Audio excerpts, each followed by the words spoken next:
네, 하나님 말씀 봅니다. 하나님 말씀 사무엘하 13장 1절에서 19절까지입니다.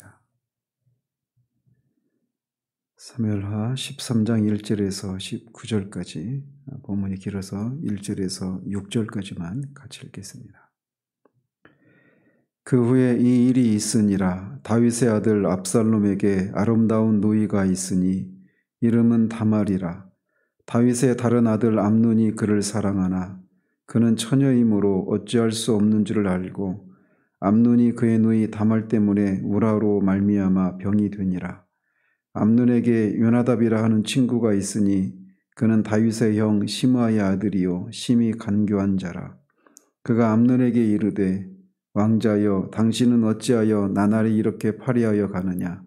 내게 말해주지 아니하겠느냐 하니 암논이 말하되 내가 아우 압살롬의 누이 다말을 사랑함이니라 하니라. 요나답이 그에게 이르되 침상에 누워 병든 채 하다가 내 아버지가 너를 보러 오거든 너는 그에게 말하기를 원하건대 내 누이 다말이 와서 내게 떡을 먹이되 내가 보는 데에서 떡을 차려 그의 손으로 먹여주게 하옵소서 하라 하니 암논이 곧 누워 병든 채 하다가 왕이 와서 그를 볼 때에 암논이 왕께 아뢰되 원하건대 내 누이 다말이 와서 내가 보는 데에서 과자 2개를 만들어 그의 손으로 내게 먹여주게 하옵소서 하니. 아멘.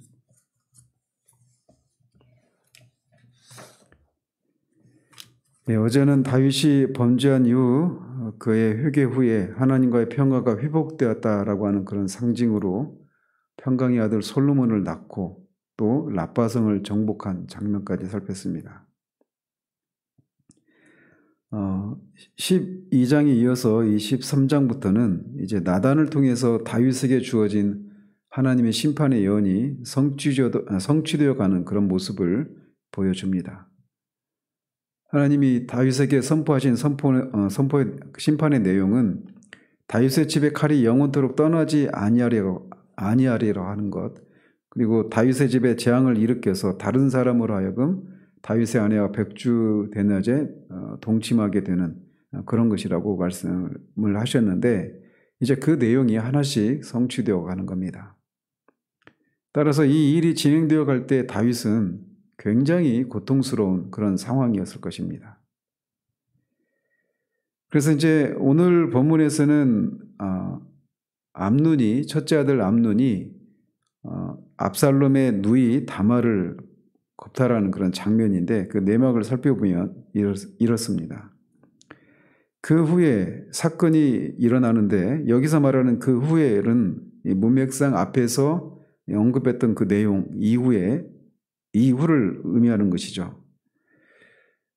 따라서 이 밧세바사에 낳은 아이가 죽고 여호와께 사랑을 입은 자인 솔로몬이 출생해서 마치 이제 하나님에 대한 하나님의 심판이 다윗에 대한 하나님의 심판이 모두 끝나고 드디어 평화가 임할 것이다 라고 하는 것을 독자들에게 기대하는 그 후회를 가리키는 겁니다. 하나님이 얼마나 놀라운 그런 은혜를 베푸셨는가 어제도 말씀드리지 않았습니까? 그런데 그 후에 그냥 그걸로 이제 다윗의 집에 평화가 찾아오고 다윗의 그 죄에 대한 하나님의 심판이 징계가 끝났다라고 생각하기 쉬운데 그렇지 않다라는 겁니다. 다윗 언약의 근거에서 다윗 왕국은 흥하게 하겠지만 다윗 개인의 범죄에 대해서는 간구하지 않고 심판하시는 하나님의 공의를 우리가 여기서 잘 보게 됩니다. 우리가 봐야 될 것은 바로 이 부분이에요. 우리는 죄에 대해서 너무나 관대하거나 또는 온정주의적인 그런 생각을 갖는 경향이 있습니다.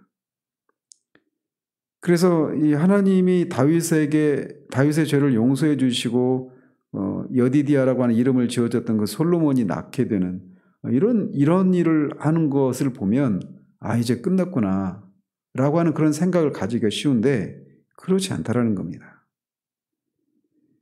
하나님의 마음에 합했던 다윗의 범죄에 대해서 하나님은 이렇게 철저히 공의로 징계를 내리시는 이런 것을 보면서 우리는 하나님에 대해서 좀 생경한 그런 인상을 가지기까지 한단 말이죠. 이런 모습을 통해서 우리는 하나님에 대해서, 또 우리 자신에 대해서, 또 죄에 대해서 우리가 얼마나 그런 성경이 말하는, 하나님이 보시는 그런 방식대로 그렇게 바라보지 못하고 있는가라고 하는 것을 우리가 이 일단의 모습들을 통해서 발견할 수도 있습니다. 사건의 발단은 이 다말과 암논 사이에 벌어지는데, 암논은 다윗의 첫째 부인인 이 아히노암에게서 낳은 장남입니다. 그리고 다말은 다윗이 그술왕 달메의 딸 마아가에게서 낳은 셋째 아들 이 압살롬의 누이 동생입니다. 그런데 이 다말은 압살롬처럼 매우 아름다운 그런 처녀였는데, 암논이 이 이복 동생인 다말을 사랑을 한 겁니다. 그런데 그가 처녀이기 때문에 어떻게 할 수가 없는 걸 알고 우라로 병이 들고 말았다라고 말을 하고 있습니다. 저자는 이 압살롬과 암논을 모두 다윗의 아들 이렇게 묘사함으로써 그들 사이에 일어난 갈등과 살인 사건, 이것이 다윗의 가족 사이에 일어난 이 폐륜 사건이라고 하는 것을 부각시키면서 동시에 이들이 다윗의 아들이라고 하는 말을 통해 이 일이 다윗에 대한 하나님의 심판의 일환이라고 하는 것을 강조하고 있습니다. 암논이 다말이 처녀였기 때문에 어떻게 할 수가 없었다 이렇게 생각한 것은 두 가지 의미가 있습니다.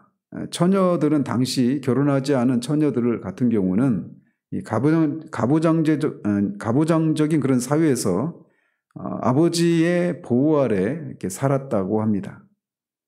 그렇기 때문에 다말의 경우에는 아버지인 다윗의 그런 철저한 보호 아래 있었기 때문에 암논이 어떻게 할 수 없었다 이런 의미도 있고, 또 하나는 레위기 18장 9절에서 말하고 있는 것처럼 근친 상간을 금하고 있는 그 율법의 규례 때문에라도 그가 어떻게 할 수가 없었다 이런 의미도 담겨 있습니다. 즉 암논은 그 율법 규정을 잘 알고 있었던 것이죠. 사실 율법 규정은 하나님께서 로마서에서 말하고 있는 것처럼 율법이 없는 이방인들의 경우에는 그 하나님의 법이 그들의 양심에 새겨져 있지 않습니까? 그래서 이 율법이 없는 이방인들조차도 자신의 양심에 새겨져 있는 그 율법이, 하나님의 율법이 그 근친상간을 금하고 있단 말이죠. 그런데 하나님의 법을 받은 이스라엘 백성의 왕자, 그러니까 오늘날로 말하면 그 황태자죠. 그 황태자가, 왕세자가 이 율법 규정이 금하고 있는 것을 너무나 잘 알았을 것이기 때문에 그것을 어떻게 할 수 없어서 이제 우라로 병이 든 지경기까지 이렇게 된 겁니다. 그런데 이 암논에게는 요나답이라고 하는 친구가 있었다고 하는데, 이 요나답은 다윗의 형 시므아, 다른 곳에서는 삼마라고 말을 불렸던 그 형의 아들이 있었습니다. 그러니까 다윗의 입장에서 보면 요나답은 다윗의 조카가 되는 셈이고, 암논과는 사촌지간이 되는 거죠. 그런데 요나답은 심히 간교한 자였다라고 말을 합니다. 원래 이 간교한 자였다 이렇게 번역된 이 단어는 가치 중립적인 그런 단어입니다. 그런데 하나님이 주신 그런 지혜로 악한 일에 쓰기 때문에 이렇게 의역을 해서 간교한 자였다 이렇게 말을 하고 있는 것이죠. 자, 그런데 이 사무엘서 저자는 이 요나답에 대해서도 다윗의 형 시므아의 아들 요나답 이렇게 말을 하고 있어서 앞에서 암논과 압살롬을 다윗의 아들 이렇게 소개한 것과 같은 그런 의미를 부여하고 있는 겁니다. 즉 이 일이 다윗의 죄와 관련한 하나님의 심판의 일환이었다라고 하는 것을 독자들에게 은연중에 드러내고 있는 거죠. 그런데 요나답이 보니까 자기 사촌이자 친구인 암논의 모습이 나날이 여위어가는 것을 보면서 그 이유를 묻게 됩니다. 그래서 사촌이면서 동시에 마음이 잘 통하는 친구이기도 했던 요나답의 이 질문에 암논은 자신의 속마음을 그에게 털어놓습니다. 그것은 자신이 압살롬의 누이 다말을 사랑하기 때문이다 라고 말합니다. 근데 압살롬은 이거를 사랑이라고 말을 하지만 근데 뒤에서 보는 것처럼 이건 사실 사랑이 아니라 욕정에 불과했던 거죠. 원래 사랑을 하면 사람이 막 그런 활기가 차고 혈색이 돌고 얼굴이 좋아지고 그러지 않습니까? 그런데 암논이 다말을 향한 암논의 그 마음이 있는 그가 사랑이라고 불렸던 이것은 사랑이 아니었기 때문에 그리고 그것은 율법이 금지하고 있는 그런 것이었기 때문에 그가 어찌할 수 없어서 그렇게 속앓이를 하면서 얼굴에 그것이 나타났던 것이죠. 아마도 그는 율법과 자신의 욕망 사이에서 갈팡질팡하면서 그것을 어떻게 좀 완화시키는 방법이 없을까 내심 고민을 하면서 자신의 안에 있는 그 욕정을 정당화시키고 합리화시키고 그것을 어떻게 이뤄낼 수 있는 방법이 없을까를 끊임없이 고민하고 있었을 것입니다. 그러나 그렇지만 어떻게 할 수가 없었기 때문에 뼈가 마르는 고통을 부여안고 그렇게 하루하루를 근근히 버티면서 그런 고통스러움이 얼굴로 고스란히 나타났던 거죠. 이에 간교한 요나답이 한 가지 꾀를 내었는데 암논이 침상에 누워서 병든 채 하고 있으라는 겁니다. 그러면 이제 첫째 아들이니까 장남이니까 다윗이 걱정이 돼서 그를 이렇게 병문안을 오게 되면 누이 다말이 와서 암논이 보는 앞에서 떡을 차리고 그녀의 손으로 자기에게 떡을 먹이게 해달라, 먹게 해달라 이렇게 요청을 하라고 말을 합니다. 요나답이 다말이 이렇게 암논과 오랫동안 머물 수 있도록 그 앞에서 떡을 만들어서 이렇게 과자를 가져다가 먹이게 해달라고 하는 게 아니라 그거를 직접 만들어서 그가 보는 눈앞에서 만들어서 그걸 먹여달라고 이렇게 요청을 하라고 한 것은 어떻게 하든지 다말과 암논이 오랫동안 머물 수 있도록 하기 위해서 이렇게 제안을 한 것이죠. 아마도 요나답은 암논이 장남이었기 때문에 당시 이 근동의 이 왕제에 따르면 장남이 그 다음에 차기 왕권을 이어받는 것이 통례이지 않습니까? 그래서 이제 훗날을 도모하면서 이렇게 요나답이 암논에게 그런 관계를 알려준 것으로 우리가 추정할 수 있습니다. 요나답의 말을 듣고 암논은 그의 말대로 그렇게 합니다. 그리고 또 다윗이 찾아오죠. 그래서 찾아온 다윗에게 요나답이 말한 대로 그렇게 똑같이 얘기를 합니다. 그러자 다윗은 암논이 가지고 있는 그런 흉계를 알지 못하기 때문에 그냥 그 다말에게 오빠 나 암논의 집에 가서 시중을 들라라고 명령을 합니다. 또 다말도 아버지이자 왕이 내린 명령이니까 그리고 암논이 뭐 어쨌든 이복 오빠이긴 하지만 어쨌든 같은 혈육인데 무슨 일이 있으랴 이런 생각을 했겠죠. 그래서 그 명령을 거역하지 않고 암논의 집에 갔더니 암논이 침대에 누워 있었습니다. 그리고 다말은 암논을 위해서 밀가루를 가져다가 과자를 만들어서 그걸 또 굽습니다. 그러니까 이 과정이 꽤나 긴 시간이었겠죠. 그런데 히브리인들의 이 가옥 구조는 오늘날의 우리의 그 원룸 같은 경우에 거실과 부엌이 서로 구분이 거의 없지 않습니까? 요즘은 어떻게 되는지 모르겠는데 제가 옛날에 원룸 살 때는 그랬었거든요. 근데 이제 히브리 사람들의 구조도 마치 그런 구조여서 이 거실이나 이 부엌이나 이런 게 구분이 안 되는 그런 상황이었단 말이죠. 그런데 여기서 굳이 그렇기 때문에 암논이 다말이 그렇게 와서 자신의 집에 와서 과자를 굽는 이 과정을 다 지켜볼 수 있는 그런 구조였단 말이죠. 그럼에도 불구하고 사무엘서 저자가 그 보는 데서라고 하는 이런 말을 굳이 집어넣고 있는 것은 이 암논의 정욕에 불타는 마음을 표현하는 그런 의도를 가지고 이런 표현을 썼다라고 볼 수 있습니다. 사실 얼마나 징그럽고 막 끔찍한 그런 장면입니까? 다말은 아무런 그런 그 암논의 그런 불순한 의도를 전혀 감지하지 못한 채 그냥 순수한 마음으로 그렇게 했을 거란 말이죠. 선의를 베풀고 있는데 그거를 이제 암논은 막 이글거리는 그런 정욕의 눈으로 그녀를 바라보고 있었단 말이죠. 다말이 이렇게 과자를 구워와서 암논 앞에 이렇게 쏟아놓자 암논은 먹기를 거부하고 다른 사람들을 모두 나가라고 합니다. 그리고 다말에게는 자신의 침실로 그 과자를 가지고 오라 이렇게 말을 하자 다말이 그것을 가지고 침실에 들어가니까 암논이 이제 본색을 드러냅니다.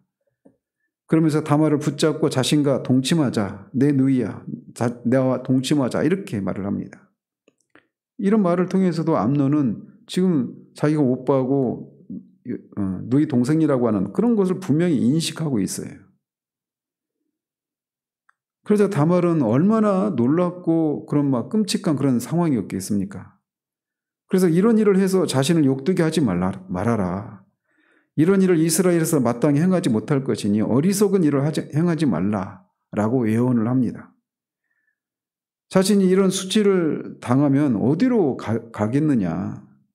만약 자신을 겁탈하면 암논도 이 이스라엘의 어리석은 자 중에 하나가 될 것이다 라고 말하면서 차라리 왕에게 요청을 해서 자신을 암논 당신에게 달라고 이렇게 요청을 하라. 그러면 아버지가 줄 것이다. 이렇게 하면서 애걸복걸 합니다. 그렇지만 정욕의 눈이 먼 암논은 완력으로 다말을 제압하고 억지로 그와 동침을 합니다. 그러니까 순간적인 그런 정욕에 휩싸여서 이성적인 판단이 마비되어 버린 그런 인간의 전형적인 모습을 여기서 보여주고 있는 겁니다. 이런 악행이 여기까지만 해도 암논의 악행은 충분히 악한 것이었습니다. 그러나 암논은 다말을 겁탈하고 나서 그래서 자신의 욕정을 채우고 나서는 그녀를 미워하기 시작합니다. 그리고 그 미움이 전에 다말을 사랑한 것보다 더 컸다라고 말을 합니다. 이것은 앞에 창세기에서 야곱의 딸 디나를 범했던 세겜의 주장 하몰의 아들이 다말을 겁탈을 하고 그녀를 사랑해서 어떻게 하든지 그녀를 자신의 아내로 얻으려고 했던 그것보다도 더 못한 그런 모습을 보여주고 있는 거죠. 한편 이렇게 암논이 이렇게 갑자기 이렇게 변덕스러운 모습을 보이고 있는 것은 이 감각적인 것을 추구하는 모든 사람들에게서 나타나는 어떤 일반적인 심리 현상이라고 할 수가 있습니다. 즉 자신의 욕정만을 탐닉한 이후에 그것을 충족한 이후에 오히려 이제 거기서 그 후에 찾아오는 어떤 허탈감이나 어떤 수치감 이런 것들이 이제 이런 반동적인 그런 모습으로 드러나고 있는 것이죠. 결국 우리는 이 암논의 이런 행위를 통해서 그가 사랑이라고 불렸던 여기서 말하는 사랑이 그 사랑이라고 하는 단어를 그 70인경에서는 아가페라고 하는 단어를 사용해서 이렇게 사랑이라고 표현합니다. 아가페라고 하면 순수하고 무조건적인 그런 사랑 이런 걸 아가페라고 하는 단어를 사용한다. 우리가 이렇게 통상적으로 알고 있지 않습니까? 근데 여기서 그 단어를 사용하고 있는 거예요. 그러나 그것은 진정한 사랑이 아니라 쾌락만을 추구하는 욕정에 불과했던 겁니다. 이렇게 급변한 암논은 다말에게서 집에서 나가라고 그녀를 쫓아내려고 합니다. 그러자 다말은 그렇게 자신을 이렇게 겁탈을 해놓고 쫓아내는 것은 자신을 겁탈한 것보다 더 큰 악을 행하는 것이다 라고 말하면서 그렇게 할 수 없다라고 버팁니다. 어떤 대책을 마련하라는 거죠. 그런데도 암논은 그 말을 듣지 않고 자기 집에 있는 사람들을 불러서 그녀를 쫓아내라고 합니다. 한 나라의 공주로서 고결하고 아름답기까지 했던 이 다말이 일순간에 정말 비참한 처지로 전락하고 있는 이런 모습을 봅니다. 그리고 결국 다말이 쫓겨납니다. 여자로서 얼마나 큰 수치였겠습니까? 그러자 다말은 이 암논의 하인들에게 쫓겨나서 이 출가하지 않은 공주들이 입는 그 채색 옷을 입고 있었는데 그 채색 옷을 찢고 머리에 그 슬픔을 상징하는 재를 이렇게 뒤집어 쓰고 머리에 손을 얹고 가면서 크게 울부짖는 장면까지 우리가 읽게 됩니다. 우리는 일단 이런 모습에서 암논이라고 하는 사람을 보면서 이 나쁜 놈, 죽일 놈, 이런 판단을 하는 것은 누구나 다 할 수 있는 그런 판단입니다. 이 암논의 그런 악행은 그냥 그야말로 이 약육강식의 논리만 존재하는 이 정글의 모습을 우리에게 보여주고 있어요. 강한 자가 악한 자를 억누르고 올라서는 것은 이 동물 세계에서나 볼 수 있는 일인데 지금 암논이 그것을 보여주고 있는 것이죠. 인륜을 받게 한 그런 모습을 보여주고 있는 겁니다. 그래서 페륜이라고 하는 거죠. 그런데 이 하나님을 경외하는 이스라엘에서 나타난 이런 악행은 하나님을 고통스럽게 하는 행위였던 것은 분명합니다. 하나님이 다스리는 나라의 이 통치의 원리는 은혜입니다. 은혜로 통치가 되어져야 돼요.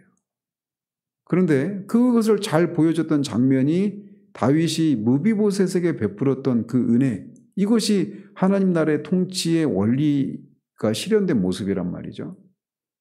근데 그런 것이 아니라 약육강식의 논리만 남아있는 모습을 이 암논이 다말을 범하는 모습에서 우리가 보게 됩니다. 그런데 바로 이 모습이 다윗이 자신의 그 왕권을 이용해서 밧세바를 범하고 우리아를 죽인 그 일을 통해서 고스란히 드러났던 것이죠.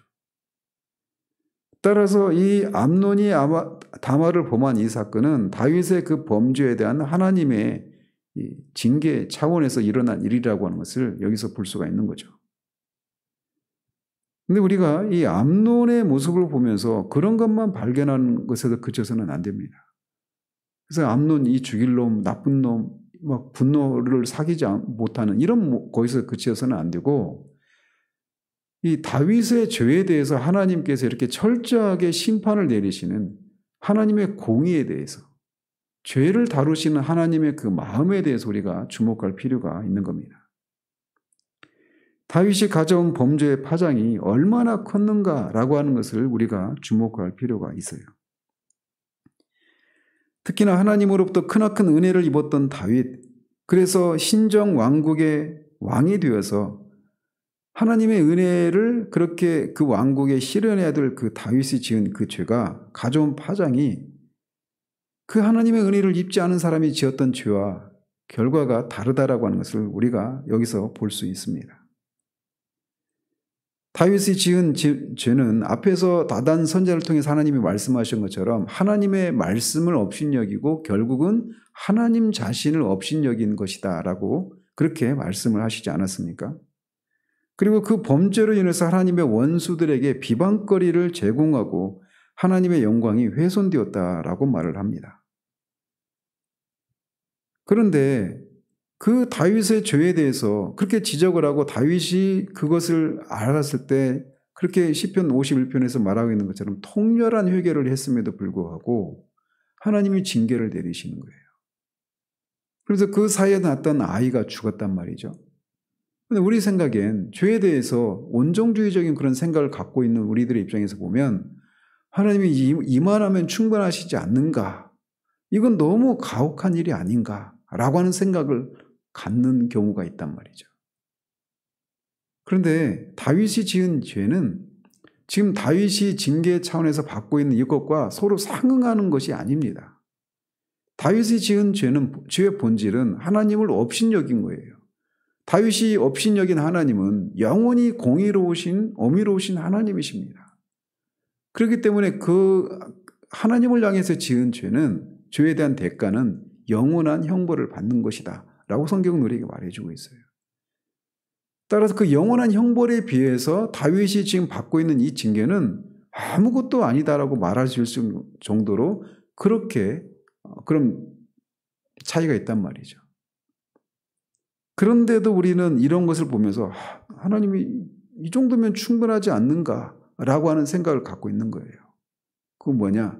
죄가 무엇인가를 우리가 여전히 잘 모르고 또는 하나님의 공의가 어떤 것인가라고 하는 것을 잘 모르기 때문에 그런 생각을 우리도 모르게 갖게 된단 말이죠. 다윗의 죄에 대해서 그만큼 우리가 죄에 대해서 좀 그 온종주의적인 그런 생각을 가지고 있지 않는가라고 하는 것을 우리가 생각해 볼 필요가 있는 겁니다. 예레미야 시대에 하나님은 예레미야 선지자를 통해서 그 당시에 이 선지자들, 제사장들이 이스라엘 백성들의 그 죄를 너무나 가볍게 처리하는 것에 대해서 하나님이 책망을 하십니다. 그래서 작은 자부터 큰 자까지, 선지자부터 제사장들까지 다 탐욕에 쩔어가지고 여러 가지 그런 죄악들을 짓고 죄를 짓는데 얼굴을 붉히지도 않고 그 죄를 짓는다라고 말을 합니다. 그러면서 그들이 이스라엘 백성들의 내 백성의 이 상처를, 죄를 가볍게 심상히 처리하면서 평강하다 말하지만 평강이 없다라고 그렇게 책망을 하셔요. 그런 것처럼 오늘날 우리는 죄에 대해서, 하나님을 향해서 짓는 이 죄에 대해서 너무나 가볍게 처리하면서 이제 그 죄 고백을 했으니 하나님이 죄 용서를 해주셨고 이제 당신은 구원받았고 이제 마음의 평강을 누리며 살으십시오. 회개 없는 구원을 강요하는, 그래서 그냥 너무나 죄 문제를 가볍게 처리해버리는 그런 시대를 우리가 살고 있단 말이죠. 그런데 그런 시대에 하나님께서 다윗이 저지른 이 죄에 대해서 얼마나 철저하게 공의의 심판을 행하고 있는가라고 하는 것을 우리가 보자라는 겁니다. H교회 그 제이 목사가 자신이 저지른 이 성범죄를 저지르지 않았습니까? 그리고 나서 저 언제 한번 그 인터뷰하는 걸 본 적이 있는데 자신의 죄에 대해서 자신이 충분히 회개했다라는 거예요. 다윗도 범하고 누구도 범하고 이런 그러면서 누구나 할 수 있는 그런 죄를 지은 것처럼 너무나 그 자신의 그 문제를 너무나 가볍게 얘기하고 그냥 뻔뻔하게 또 새로 교회를 개척해서 지금도 하고 있지 않습니까? 그리고 그것에 대해서 교회들이 가볍게 처리합니다. 또 면죄부를 줘요. 그리고 그런 것에 대해서 또 교인들도 가볍게 처리하고 또 거기에 갑니다. 우리는 그렇지 않다라고 생각하기 쉬운데 우리도 모르게 우리가 살고 있는 이 시대에 그런 어떤 생각들을 우리가 다 영향을 받고 살아갑니다. 그래서 누구나 그 시대에 태어나면 그 시대의 아들과 딸이 된다고 말을 하는 것처럼 죄에 대해서 우리 시대에 갖고 있는 이 죄를 너무나 가볍게 생각하고 복음에 대해서도 우리가 로마서 강의를 하고 있지만 죄에 대해, 의에 대해서, 하나님의 의에 대해서 너무나 가볍게 처리하는 이런 것들이 이런 다윗의 가문에 내리고 계시는 이 심판을 너무 좀 가혹한 거 아닌가?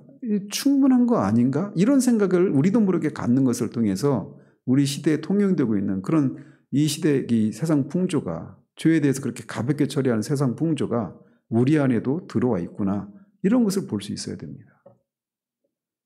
하나님의 이 다윗의 죄에 대한 하나님의 징계는 아직 끝나지 않았습니다. 이제 시작에 불과합니다. 이런 일을 통해서 우리가 정말 고통스럽고 좀 어둡고 마음에 무거움이 있지만 죄를 하나님이 어떻게 처리하시는가.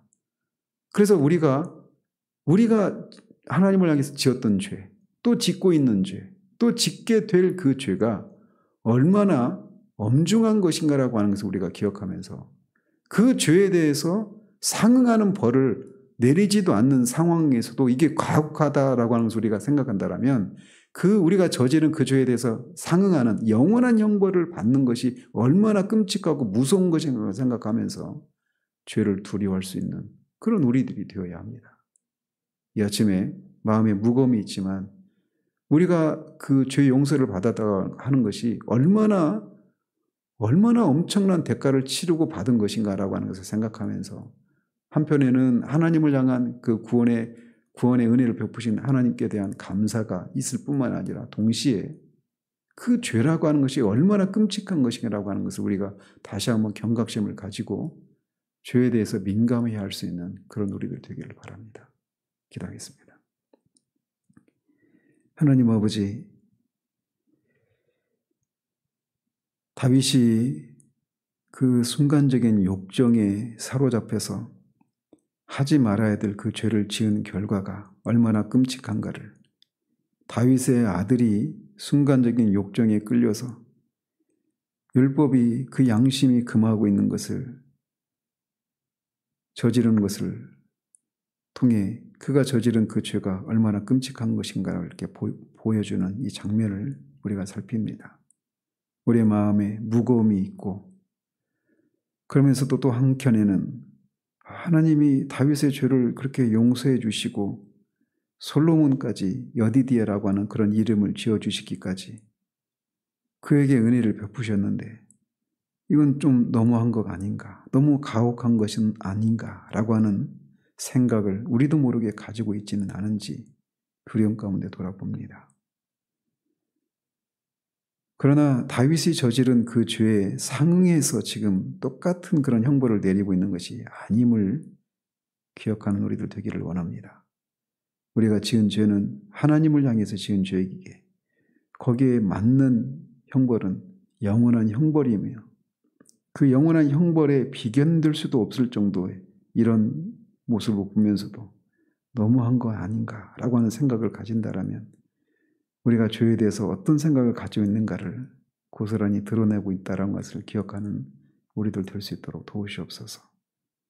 예레미야 시대에 거짓 선지자들이 백성들의 죄를 가볍게 처리했던 것처럼 우리가 살고 있는 이 시대에 죄에 대해서 너무나 가볍게 처리하고 하나님의 의에 대해서 너무나 그냥 입심 좋게 그렇게 얘기를 하면서 예수를 믿었으니 죄 용서 받았다라고 말하며 그래서 나는 구원받았고 평강하다 외치지만 실상 평강이 없는 가짜 구원과 가짜 회심이 난무하는 이 시대 가운데 하나님 다윗에게 내리시는 이 심판의 그 엄중함을 생각하며 죄에 대해서 하나님의 의에 대해서 복음에 대해서 진지한 성찰을 할 수 있는 우리들 될 수 있도록 도와주시기를 원합니다. 예수 그리스도 이름으로 기도합니다. 아멘.